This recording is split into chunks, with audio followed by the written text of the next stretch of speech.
I was sitting alone in my tiny Seattle apartment, a bowl of spaghetti gone stone cold on the kitchen counter.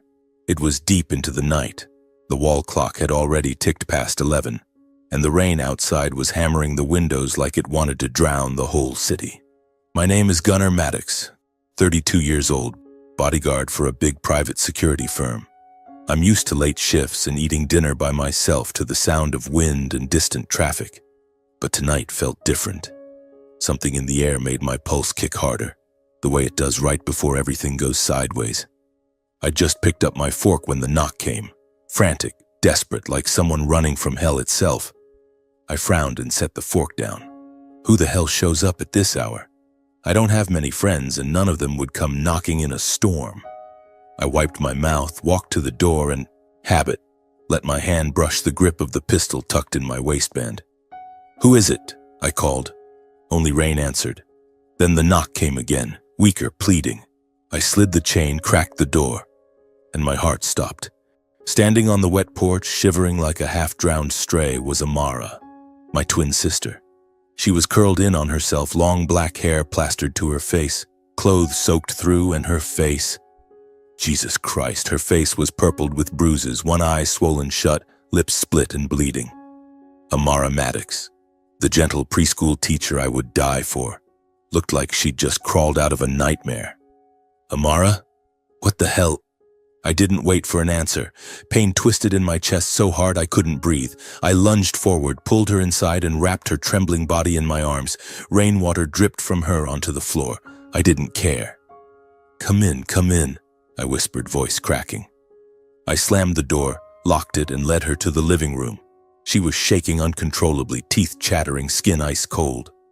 I ran to the bedroom, grabbed the thickest wool blanket I owned, wrapped it around her, then snatched a towel and gently dried her face. "You're freezing." "I'm turning the heat on." I cranked the dial. The heater rumbled to life and started pushing warm air into the room. But I knew no amount of heat could touch whatever was tearing her apart inside. She collapsed onto the couch, still shaking like a leaf. Her eyes stared at nothing, clinging to the last threads of sanity. I dashed to the kitchen, reheated the leftover chicken soup I'd made earlier, simple but hot, and brought it to her. "Eat, sweetheart. Warm up." I set the bowl and spoon in front of her. She stared at it for a second, then attacked it like she hadn't eaten in days. Spoonfuls so fast broth spilled down her chin. She didn't care. Seeing her like that broke something in me. My Amara, the girl who laughed with toddlers all day, now looked like a ghost. I sat beside her, gently rubbing her back, waiting. Slowly the warmth reached her. The violent shivering eased. She set the spoon down, wiped her mouth with the back of her hand. "Thank you, Gunnar," she whispered, voice raw. I couldn't wait any longer. "Amara, what happened? Why are you here in the middle of the night? And your face. Who did this to you?" My voice shook. Rage was already boiling up. She looked at me, eyes red and swollen, and the sobs started. Choked, broken. It was Zachary. My husband. He hit me. The words cut straight into my heart. Zachary Walker. The piece of shit she married 2 years ago. I still remember their wedding day. Her radiant in white, him with his polite smile, promising to take care of her forever. And now this. "He hit you?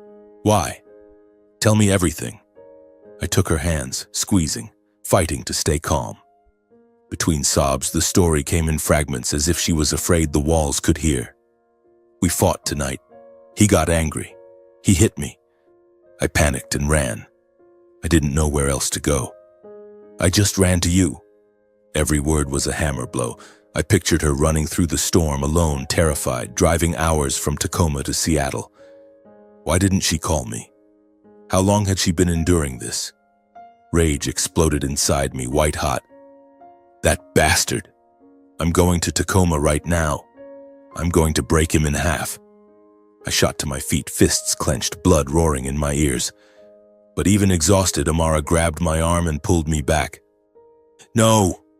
Please, Gunnar, don't. If this gets out, the walkers will come after me. They'll kill me." Terror filled her eyes, tears streaming again. "They have money, connections. I'm so scared." Her words doused the fire and replaced it with a deeper, colder pain.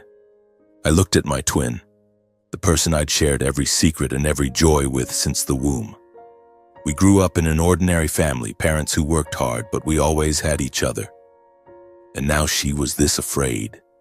I squeezed her hands, swallowing the fury clawing at my throat. Okay, I won't go anywhere. I'm staying right here with you. I set her up in my bed, clean sheets, warm blankets. Sleep, we'll figure everything out tomorrow. She nodded, utterly spent, and fell asleep almost instantly. I made up the couch for myself, lay down and stared at the ceiling. I didn't sleep that night. Anger smoldered, mixing with images I couldn't shake. Amara bruised and bleeding, running in the rain. Zachary's smug face. Every time she cried out in her sleep, I rushed in, stroked her hair, whispered, "I'm here. You're safe." But inside me, a storm was building. I knew from this night on everything would change. I wasn't going to let anyone hurt her again. Never. The next morning, as the first rays of sunlight filtered through the curtains, I woke early, brewed coffee, and prepared a simple breakfast. Sunny side up eggs and toast. The meal Amara had loved since childhood. I hoped a warm, comforting meal would calm her, convince her to stay with me.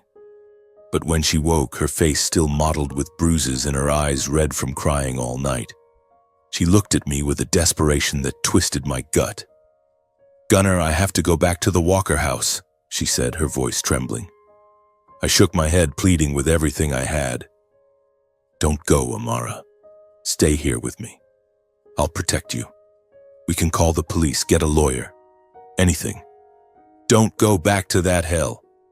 I told her everything I'd been thinking all night, plans to take her far away, to start a new life. But she shook her head violently, tears streaming down her cheeks. "You don't understand. If I don't go back, he'll come looking. He'll hurt you. He'll hurt the whole family. Please, Gunnar, just take me home." The desperation in her eyes, the way she clutched my hand like it was her last lifeline, forced me to give in. My stomach churned with dread, as if I were pushing her straight into a lion's den, but I didn't want to force her, didn't want to scare her more. "All right, I'll take you. But remember, anytime, day or night, you call me and I'm there." We got in the car and drove to Tacoma in heavy silence. On the way, I tried to talk, to dredge up happy childhood memories. The time we snuck out to fish in the river, or those nights we watched horror movies and clung to each other in terror. Amara managed a weak smile, but her eyes stayed distant, as if she were steeling herself for the nightmare ahead. I gripped the steering wheel until my knuckles went white, fighting the rage. Why was life so unfair? Amara, the gentle girl who'd always dreamed of a happy family, was now trapped in a marriage from hell. I blamed myself. Why hadn't I seen it sooner? Why hadn't I stepped in the first time she mentioned their arguments? When we pulled up to the Walkers' upscale suburban house, I parked at the curb, heart pounding. The place looked perfect, like something out of a real estate magazine. Manicured lawn, white picket fence, windows gleaming in the sun. But I knew what lay behind that facade. We walked inside and the atmosphere was eerily normal, as if nothing had happened. Zachary Walker, the 34-year-old IT engineer with his polished, fake nice exterior, neat hair, crisp shirt, was sitting at the kitchen table, sipping coffee like he had all the time in the world.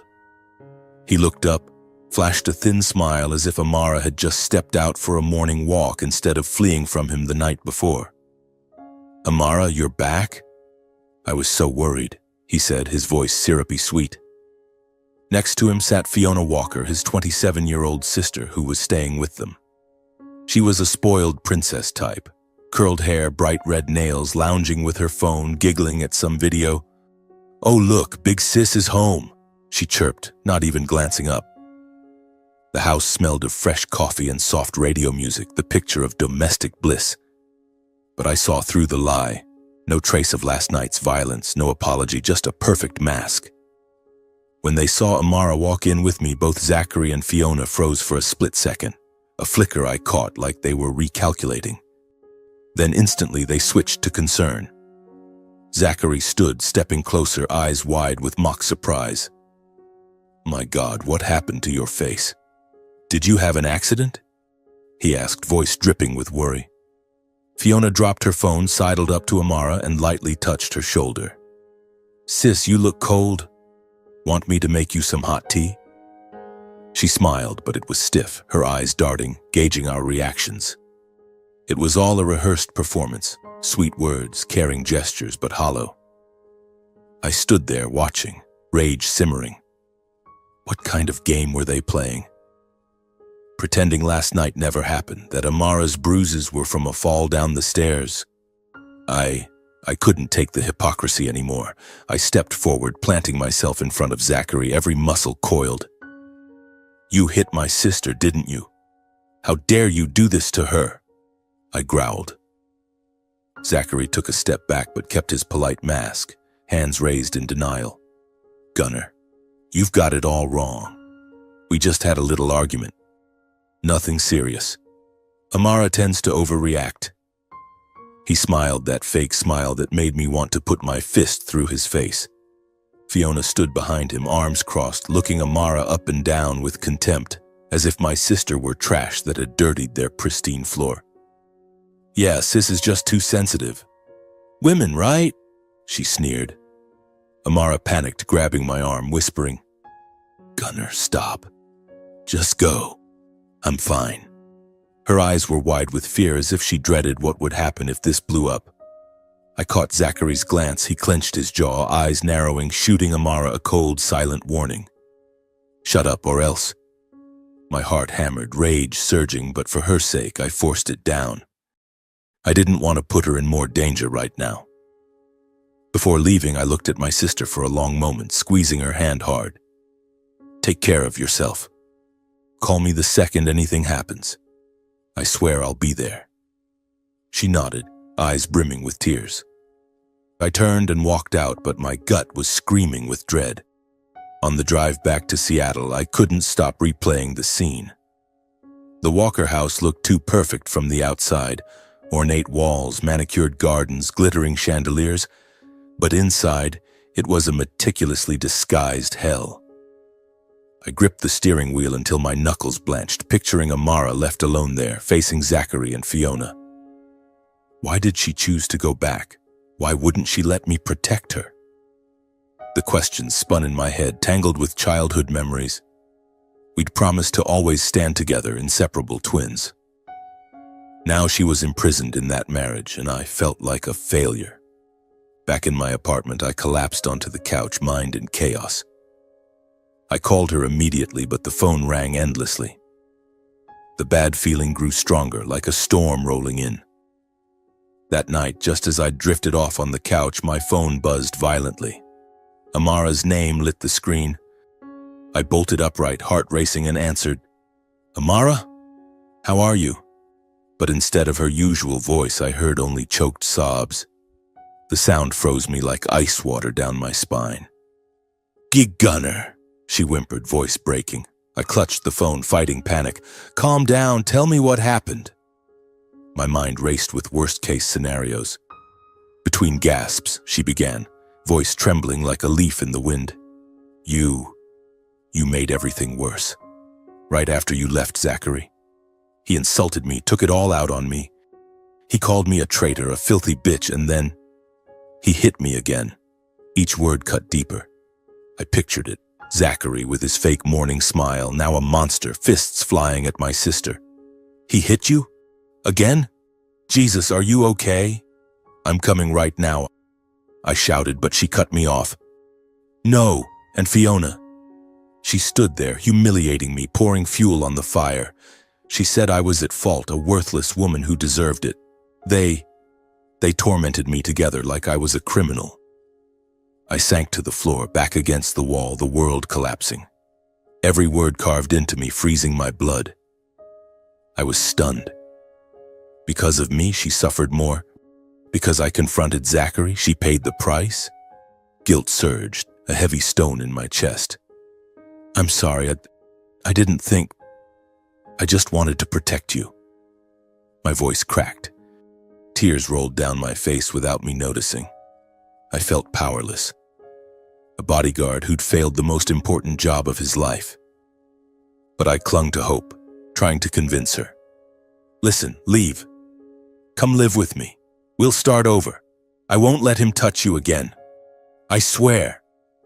Silence. Then her voice laced with terror. No, Gunner, I can't. I don't want this to blow up. If I leave, they'll find me. They'll hurt me, hurt you. I'm so scared. The desperation in her tone choked me. My sister, once strong and joyful, was now a broken bird, too afraid to leave the cage. I racked my brain. Then an idea struck. Then, install hidden cameras. I'll help. If anything happens, I'll intervene. You'll have proof and you'll be safer. But she refused sharply, voice rising in panic. No. If they find out, they'll kill me. Stop pushing me. The call ended in helpless silence. I heard her crying. Then the line went dead. I sat staring at the dark screen, heart like lead. The following days I lived in constant agitation, angry, anxious, barely eating or sleeping. Every morning I thought of Amara, wondering if she was being hurt again. I called her repeatedly, at noon, late at night. But she answered vaguely, I'm fine, or busy, talk later. Sometimes she didn't pick up at all, letting it ring out. Each time my stomach knotted, imagining her watched, controlled. I went to work like a robot, guarding clients, but my mind was only on her. Colleagues asked what was wrong. I shook my head. How could I explain that my sister was being abused and I was powerless to stop it? I couldn't stand watching her suffer from afar anymore. I decided to dig deeper myself. I remembered something Amara had mentioned months ago casually. Zachary once got physical with an ex-girlfriend. I'd brushed it off then, but now it felt like a warning. I sat at my desk, opened my laptop, and started searching. First, public records, court websites, local Tacoma forums, legal archives. I typed *Zachary Walker* with keywords lawsuit and assault.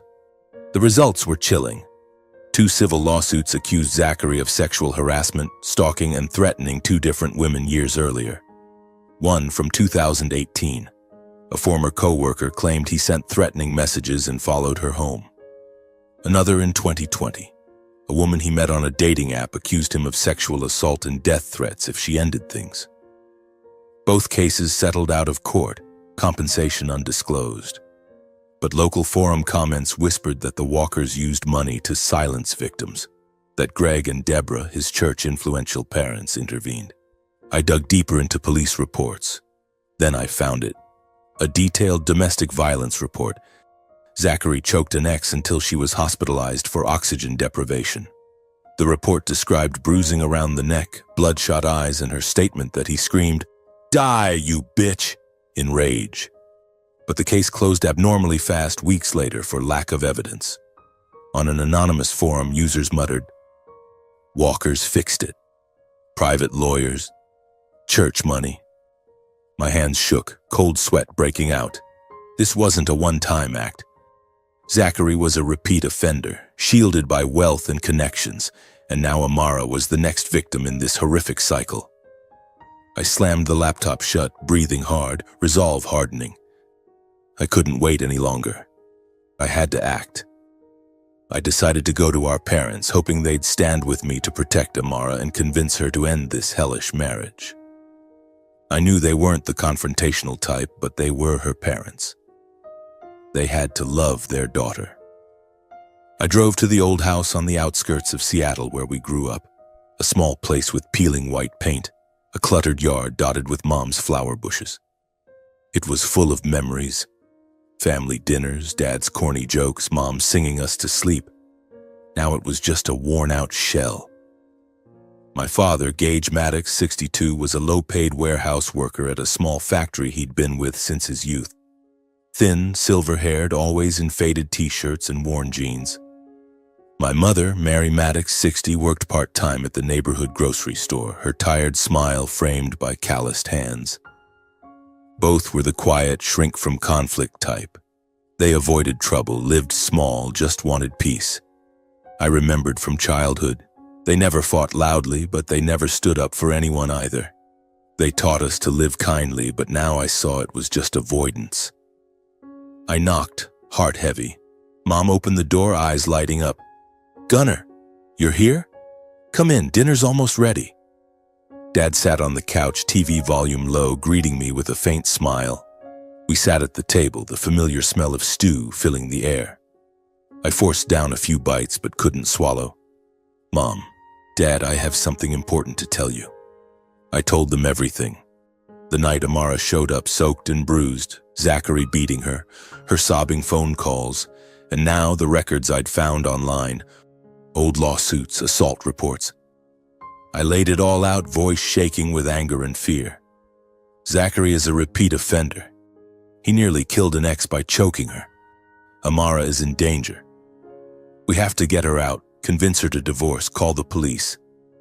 When I finished, silence hung like lead. Dad fidgeted, avoiding my eyes, turning his water glass in circles. Mom stared at the cracked wooden floor as if answers hid in the gaps. I waited for outrage, for Dad to slam the table, for Mom to cry and say, "I'll call Amara right now." But nothing. Instead of fury or protection, they sighed and brushed it off. Dad spoke first, voice flat. "Every couple argues, son. Amara, she's too sensitive, blows things out of proportion." Mom nodded. "That's right. Your father and I fought too, but we got through it." I was stunned, like I'd been slapped. "Argue. You call beating someone until they're hospitalized. Arguing. Amara ran to my place in the middle of a storm, face black and blue. That's not sensitivity. That's abuse," I shouted, but Dad just shook his head.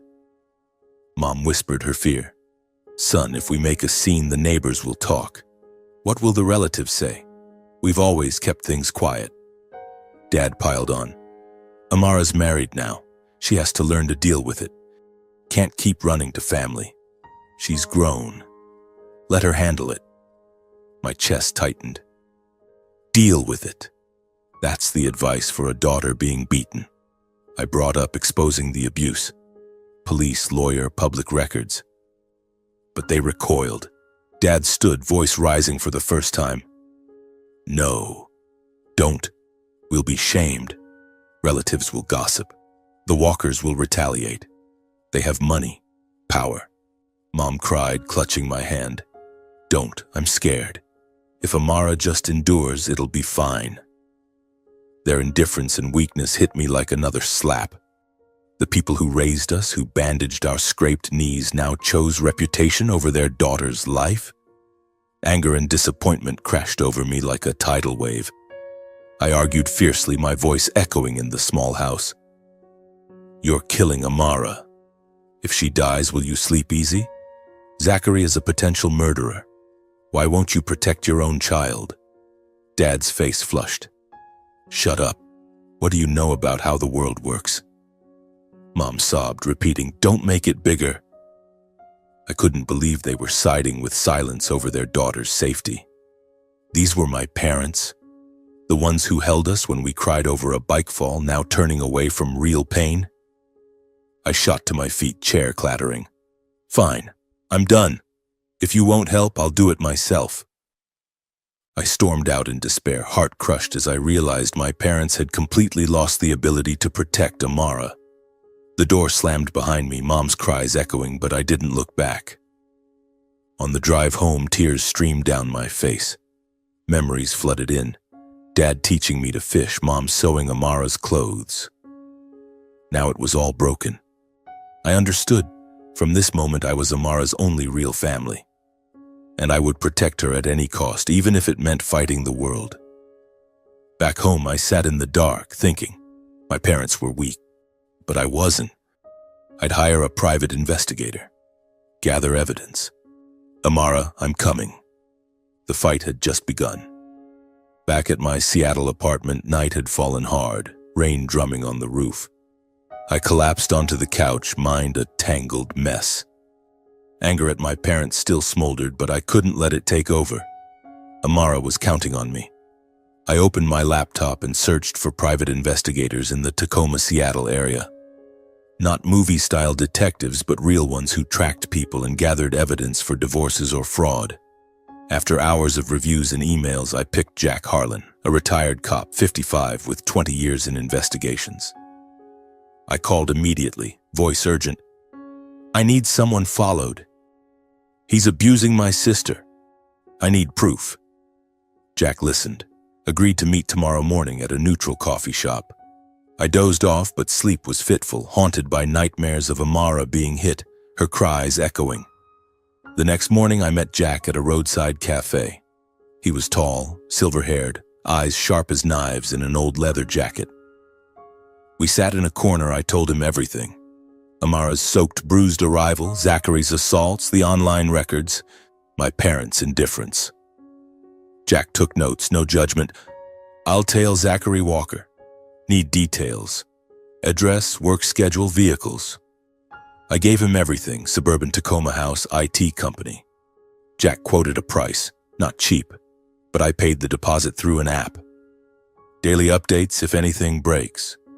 But remember, legal surveillance only, no privacy violations. I nodded, heart torn between hope and dread. This was the first real step. No more helpless calls or web searches. Waiting for the first report felt endless. I went to work on autopilot, guarding clients, but my mind was in Tacoma. Every night I called Amara. She answered briefly, voice exhausted. "I'm fine, don't worry." I knew she was hiding. Zachary probably monitoring her phone. I remembered protecting her as kids. When she was bullied, I fought the boy, got punished, but she hugged me, crying thanks. Now the bully was her husband, and I couldn't just punch him. Adult life was messier. Evidence, plans. A few days later, my phone buzzed. Email from Jack. First report. Files attached. I opened it, pulse racing. Details. Zachary had a young mistress in Tacoma, Lila Thompson, 25, bartender at a local dive. They met a year ago while Amara was busy teaching. Jack tracked Zachary to Lila's apartment multiple times, photos of him leaving angry. Worse, Lila was regularly beaten. Bruises on arms and legs, split lips, never reported. Jack interviewed anonymous neighbors. "She cries at night. Once screamed in pain, but she's terrified of the Walkers, money, lawyers. Reading it, my blood boiled. Lila, young like Amara, trapped in the same cycle." I didn't wait. I asked Jack for Lila's address. He sent it, warning, "Careful, Gunner, don't blow cover." That afternoon I drove to Tacoma, parked outside her rundown apartment in a poor neighborhood. Lila opened the door, wary, beautiful, blonde, but weary, a faint scar on her cheek. "I'm Gunner Maddox, Amara's brother. I know about Zachary." She hesitated, then let me in, voice trembling. "You know, he's a devil." We sat at her cramped kitchen table. She told me everything. Same pattern as Amara. Sweet at first, then controlling, stalking, beating. He'd get jealous over nothing, hit me for texts from friends. Once he choked me, I thought I'd die. But I didn't report it. He said his family would hire people to hurt me. Tears rolled down her face. I took her hand, comforting her. When I told her about Amara, she gasped, "God, she's going through it too. I'll testify if it goes legal. I don't want anyone else to suffer like this." Her words were the first real spark of hope. I thanked her, promised protection, and left, resolve stronger. Back home, I called Jack. Dig deeper on the Walker family. He agreed. Days later, the next report, Zachary's parents, Greg and Deborah Walker, board members of St. Mary's Cathedral, a major church raising millions in charity yearly.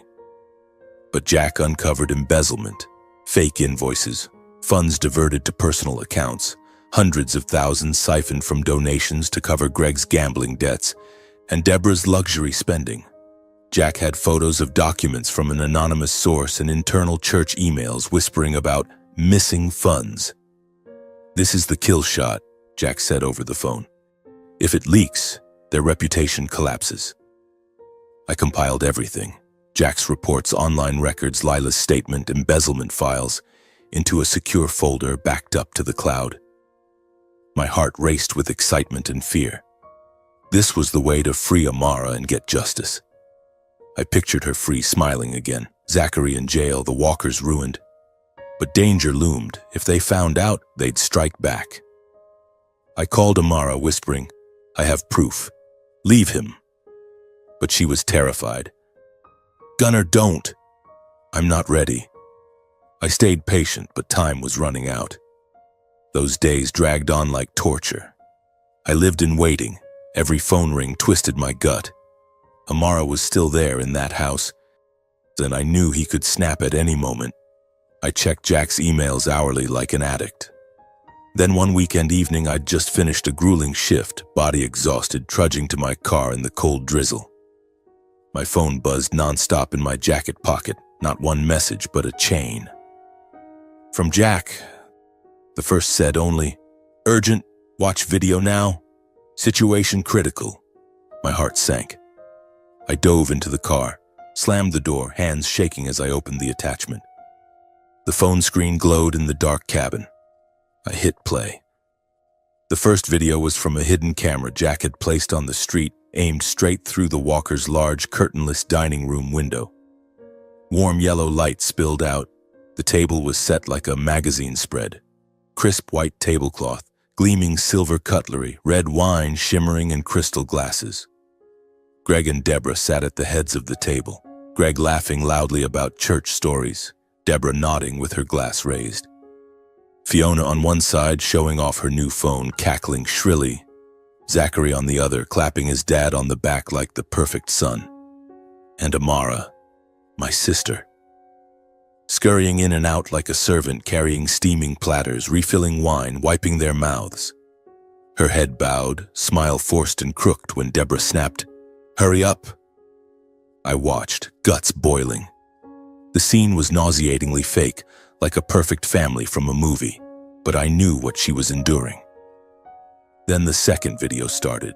My blood turned to ice. Deborah shot to her feet, face flushed with wine, pointing at Amara as she entered with a hot platter of roast.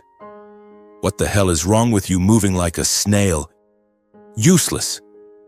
Her voice pierced the room. Without warning, she flung the entire scalding dish straight into Amara's face. Boiling tomato sauce, chunks of meat, splattered across her skin. Amara screamed. A gut-wrenching cry of pain, dropped the plate, which shattered on the floor, clutched her face, stumbled back, and collapsed onto the cold stone. Fiona burst into delighted laughter, clapping. "Serves her right. Too slow, sister-in-law." Her eyes gleamed with sick pleasure like she was watching a fun show. Zachary sat frozen at first, eyes cold as he watched Amara writhe. Then he exploded upright, chair crashing backward. "You worthless bitch! You trying to embarrass me in front of my parents." He charged like a beast, kicked her hard in the stomach. The dull thud made my blood roar. Amara curled into a ball, sobbing, "I'm sorry. Please." But he didn't stop, punched her shoulders, face, head, over and over. Blood trickled from her mouth. Greg stayed seated, sipping wine like a statue. Deborah crossed her arms, face smug. Fiona raised her phone, filming, giggling. "This is gold, Mom and Dad. Let's keep it for laughs." No one stopped it. No one. I screamed in the car, the sound echoing in the confined space. The phone slipped to the floor, but the images burned into my brain. Rage erupted like a volcano. Throat burning, blood pounding in my skull. I floored the gas. The engine roared, tires screeching as I tore onto the rain-slick highway. Rain lashed the windshield like whips, but all I saw was my sister being tortured. Speedometer past 100 miles per hour. Blowing red lights, horn blaring, weaving through traffic like a madman. "Hold on, Amara. I'm coming." I growled, tears stinging, blurring the road. Fury and terror, terrified I'd be 1 second too late, that she'd stop breathing. One thought, kill them.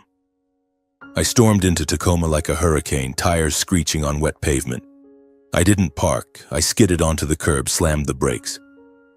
The Walker front door was ajar. Laughter still spilled from that damn dinner party. I charged. No knock. Kicked. The heavy wooden door opened. Hinges groaned like they'd snap. I burst into the dining room, the stench of food hitting me. The walkers jumped, wine glasses shattered. Zachary stood first, face ashen. "You! What the fuck?" I didn't speak. I lunged like a tiger, grabbed his collar, lifted him off the ground, slammed his back into the wall. Crash! A framed painting shattered. "You dare hit my sister!" I roared, face inches from his, breath hot. He choked, face turning purple. Let me go!" I punched, his nose cracked with a sickening snap, blood spraying the white wall. Fiona screamed, clawing at my arm. "You psycho! Let my brother go."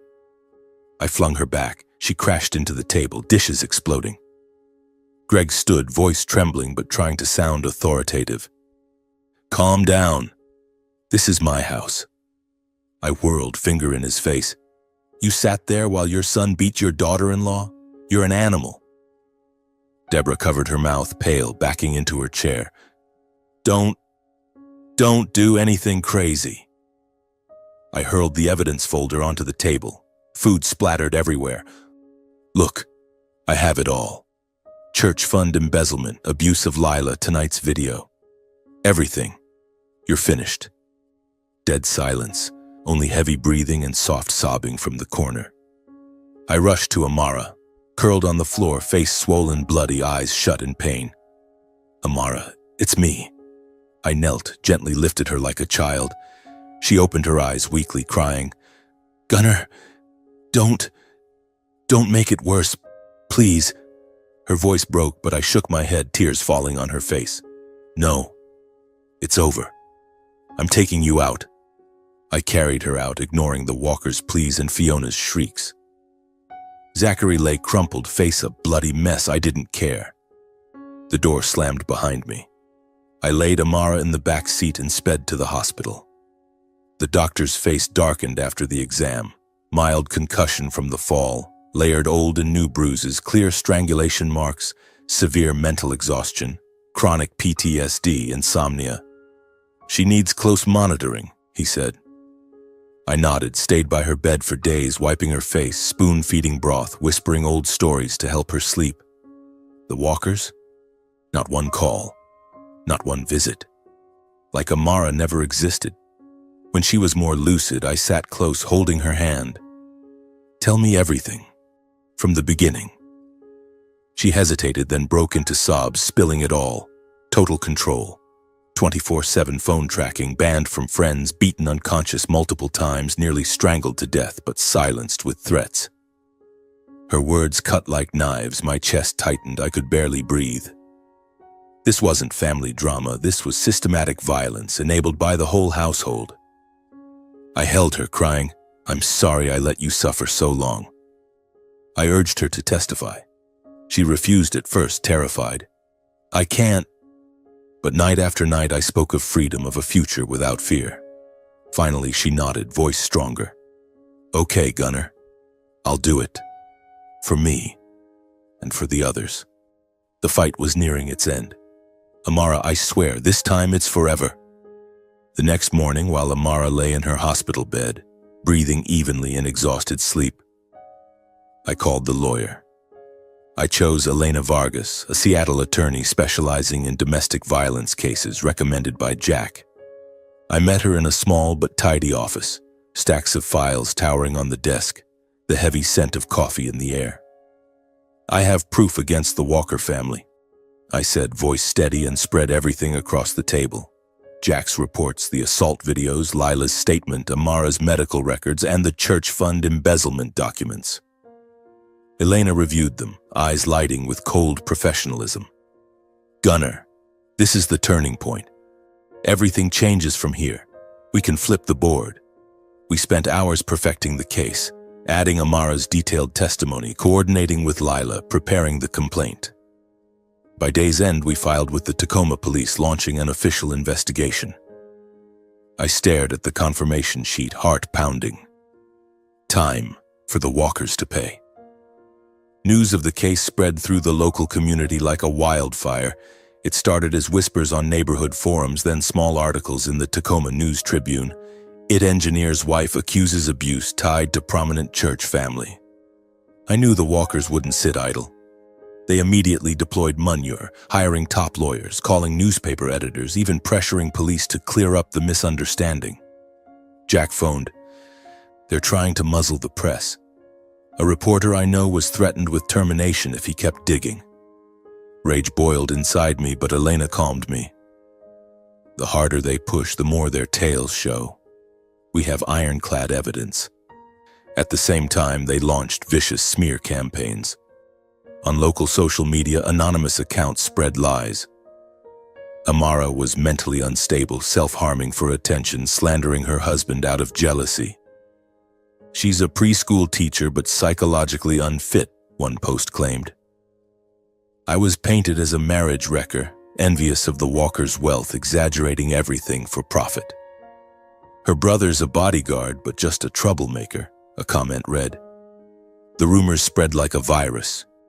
Even co-workers at the security firm gave me odd looks, asking, "Why do the papers say you're jealous of your sister's in-laws?" I forced a smile, but it cut deep. How could people be so cruel? Amara saw the posts and cried, "Gunnar, they say I'm crazy, am I?" I held her. "No, you're the victim. We'll prove it." The lies reached my parents. One evening, while I sat with Amara in the hospital, my phone rang. Mom. Her voice panicked. "Gunnar, what are you doing?" "Relatives keep calling, saying Amara's lying, that you're ruining someone's family." "Stop it. Avoid the scandal." Dad cut in. "Son, the Walkers are powerful. What if they retaliate? Amara's just sensitive. Couples fight." Blood rushed to my head. I argued fiercely. "You're still the same. Your daughter nearly died and you're worried about gossip? The rumors are lies. I have proof. Why don't you believe me?" Mom sobbed. "I'm scared. The neighbors are talking." I hung up, hands shaking, realizing I could no longer rely on them. The more isolated we became, the harder I fought to protect Amara. From now on, it was just us. Me and Amara, Elena, Jack, and Lila. I hugged her tighter. "We'll win, sis." After weeks of intense investigation and preparation, the trial officially began at the Tacoma courthouse, drawing local media attention due to the Walkers' prominence. The courtroom was packed. Reporters, curious residents, even a few from St. Mary's. I sat beside Amara. She trembled in simple clothes, gripping my hand.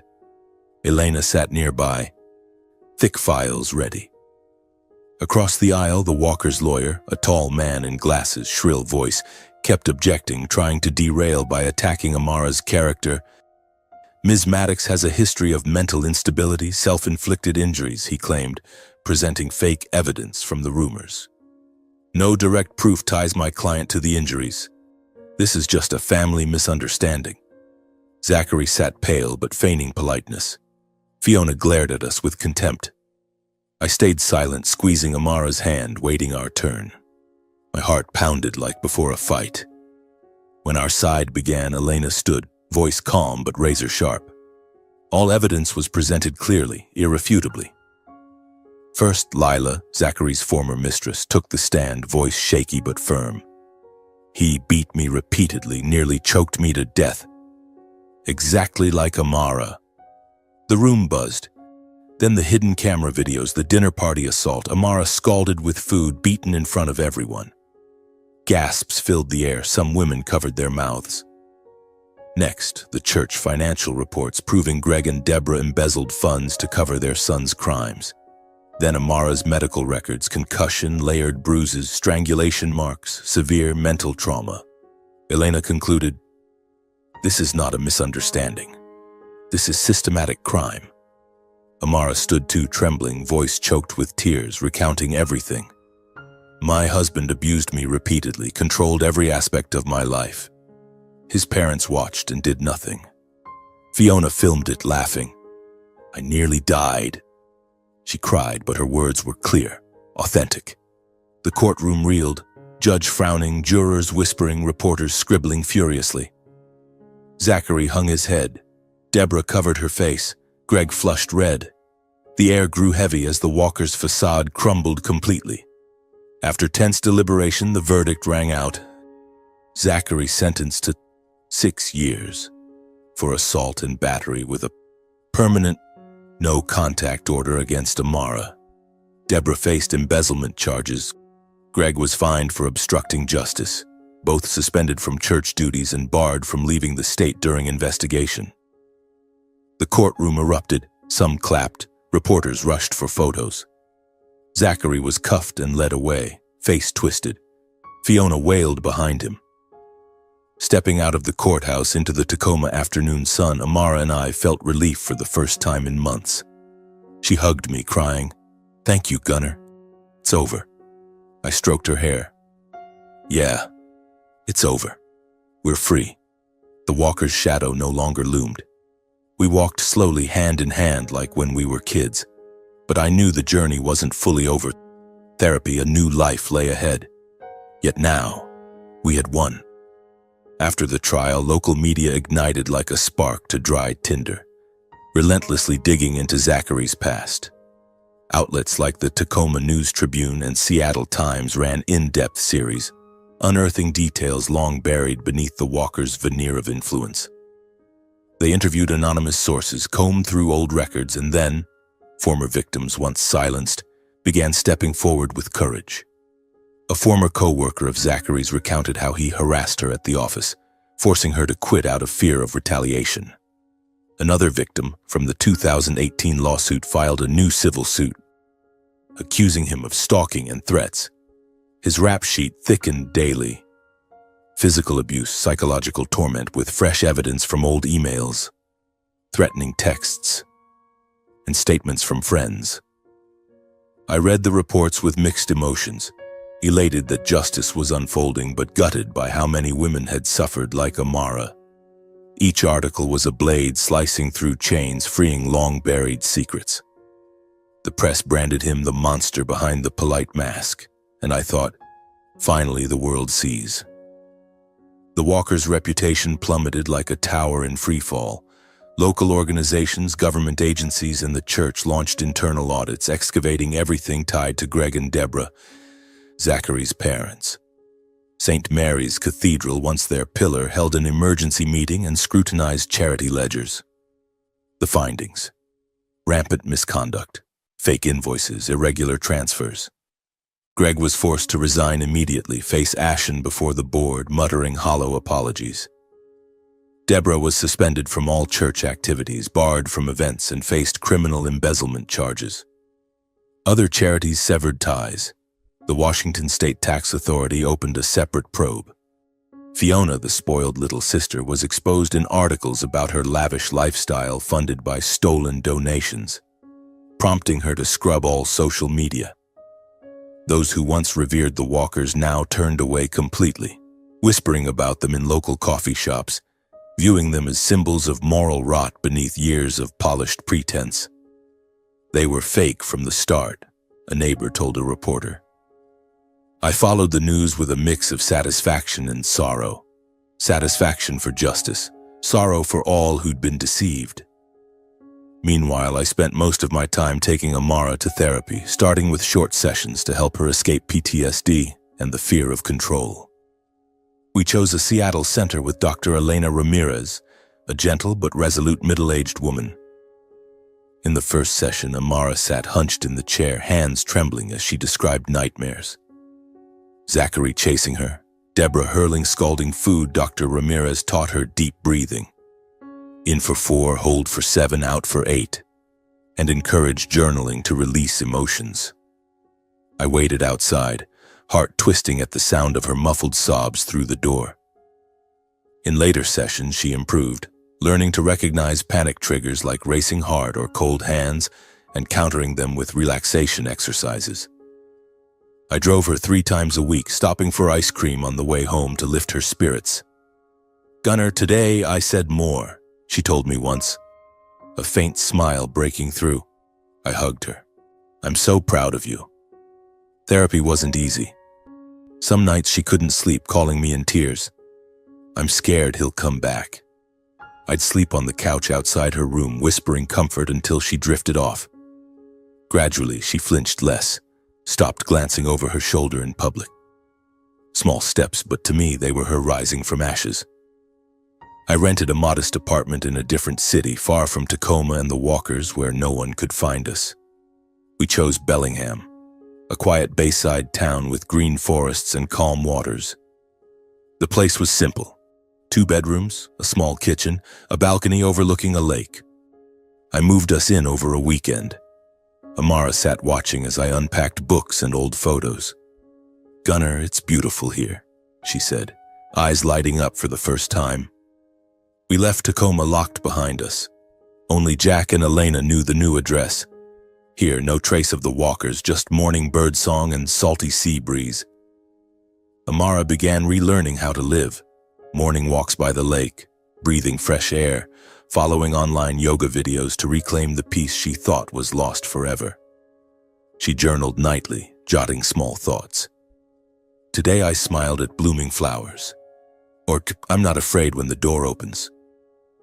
I watched her transform, skin glowing again, eyes less shadowed. In the afternoons we cooked together, laughing over childhood stories, like the time she skipped school and I covered for her. Life was new, simple, but brimming with hope. A week after settling in, Gage and Mary, our parents, tracked me down, likely through the old address or a colleague. They knocked on the Bellingham door, faces gaunt, eyes red. Mom burst into tears the moment she saw me. "Gunnar, I'm sorry." I stayed silent. Let Amara nearly die in a marriage I thought was fine. We were wrong. Dad stood behind, voice shaking. "Son, I feared gossip, but now I regret it. Please forgive us." They hugged and wept, recounting sleepless nights after reading the news, relatives calling to blame them for failing to protect their daughter. I listened, heart conflicted. Anger lingered, but I pitied them, 2 old people trapped in fear. Yet I couldn't forget how their silence had pushed Amara to the edge. "Mom, Dad," I said gently, voice steady. "I don't need late apologies. Amara is healing and we need space. Let us handle this." I politely saw them out, closed the door, heart heavy but resolute. From then on I limited contact, short texts about Amara's health only. I understood some distances can't be bridged, especially when their silence nearly cost her life. They were our parents, but now I was Amara's true family. Time passed, slowly, surely. Amara smiled more, cared for herself, and began teaching at a nearby community center, a sign she was reclaiming her life. She cooked, shopped alone, even signed up for group yoga to make friends. The scars on her skin faded. The wounds inside took longer. Some nights she still cried, haunted by the past. But now she'd call me, "Gunnar, I'm doing better." I watched her evolve, from a terrified, huddled girl into a resilient woman, step by step. We walked the shore. She spoke of dreams to open her own classroom. I was proud but cautious. This new life was fragile, needing protection.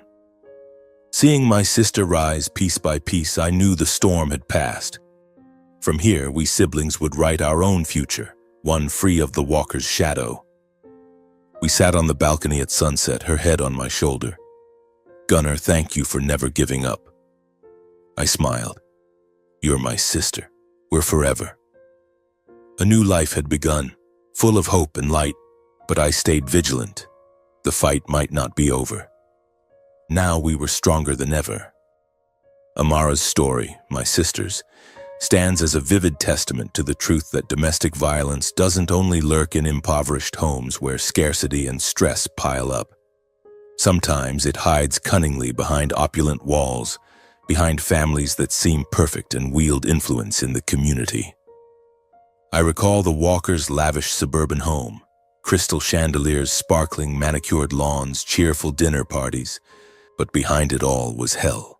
Amara, a gentle preschool teacher, was beaten in the very house others envied. I once thought violence only struck in places lacking education or wealth, but through my sister I learned it can seep anywhere, as long as there's cover and indifference. Families like the Walkers, with church standing and wide connections, used that polished facade to conceal crimes. Her story haunts me. How many other victims are silently enduring behind closed doors, fearing judgment or the loss of a perfect image? It taught me never to judge by appearances. Hell can hide beneath the glossiest paint. The silence of those around us, from blood parents, neighbors, to the community, can kill more slowly than fists. That indifference pushed Amara to the brink of death. I'm still haunted by her trembling phone calls. Voice evasive, yet no one near the Walkers spoke up. Neighbors saw bruises but looked away, thinking someone else's business. My own parents, flesh and blood, chose silence for fear of gossip, letting my sister nearly die in isolation. I remember the night she fled to my place in the rain, body shaking. If not for me, she might not have survived. That silence is a slow blade, cutting hope, making victims feel alone, unworthy of rescue. On this journey, I learned indifference isn't harmless, it's complicity feeding evil. If just one person, a neighbor hearing cries, a friend spotting signs, had spoken, Amara might have been saved sooner. It makes me reflect. In society, we often choose silence to keep the peace, but that peace is illusion, and the cost is someone's life. I realized family isn't always blood. It's those who stand to protect you when everyone turns away. I once thought family meant parents, shared lineage. But this ordeal showed me clearer than ever. My parents, loving in their way, chose reputation over their daughter. They called scolding me when rumors spread, more worried about neighbors' chatter than the bruises on Amara's face. Yet I, not her parent, became her sole anchor, gathering evidence, facing court, holding her through endless tears. Jack the investigator, Elena the lawyer, even Lila. Strangers became family because they stood with us. I remember Amara hugging me after court, whispering, "You're my family." It taught me true family is action, not blood. In life, when lineage fails, love and courage forge stronger bonds. Now watching Amara smile in Bellingham, I know family is who stays in the storm, not who runs. Rescuing Amara proved justice doesn't come on its own. Sometimes someone must dare unearth truth, collect proof, and endure society's judgment to reclaim fairness. I once lay helpless on the couch, staring at the ceiling, but then hired the investigator, dug records, faced smears. Every step was hard, labeled home wrecker, scolded by parents, fearing Walker retaliation. But if I'd stopped, Amara would remain trapped. This story reminds me, justice is a fight, not a gift from above. It demands courage, like Lila testifying despite fear, or Amara speaking through tears. In society, many stay silent to avoid judgment, but those who dig, like me scouring online files, tracking videos, change everything. I think of sleepless nights organizing evidence, terrified yet resolute. The lesson: don't wait for others. If you see wrong, be the first to shine light. Amara learned survival isn't weakness. It's the strength of the wounded who keep walking, seeking therapy, reclaiming their life. She once huddled in the hospital, thinking herself frail for not leaving sooner, but through therapy, she saw survival as victory. In sessions with Dr. Ramirez, she learned deep breathing, journaling, facing fears. "Gunnar, surviving is strength," she said once, eyes bright. The Walker's collapse warns that reputation can't shield evil forever. Truth may be suppressed for years, but no one can extinguish it indefinitely. They were church pillars, revered, using money to silence victims. But when evidence surfaced, everything fell. Greg resigned, Deborah suspended, Zachary imprisoned. I followed the press, digging deeper, thinking, reputation is thin paint, easily peeled by truth. It taught me evil, however cleverly hidden, will be exposed if someone dares dig. The Walkers concealed for years, but one video chain, one testimony turned it all. Lesson: don't fear power. Truth is the strongest weapon, and time sides with the persistent.